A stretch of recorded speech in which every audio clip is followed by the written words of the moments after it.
politics and service to community have to work in such a way that there is harmony. But Haiti is a special case where a country has collapsed. You know the reasons collapsed.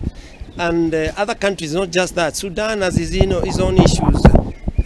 You've mentioned Israel, you've mentioned Russia and other places. This is about governance. And governance needs people to obey certain laws.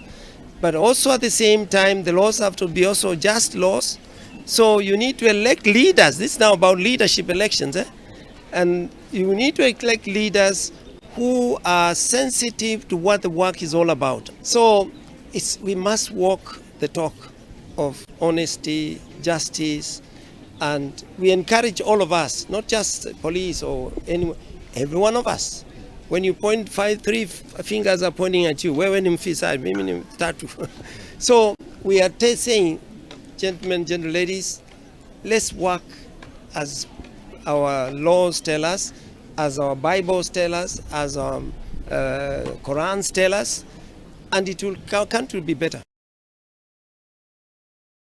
Na thirikari ya kaunti ya Kilifi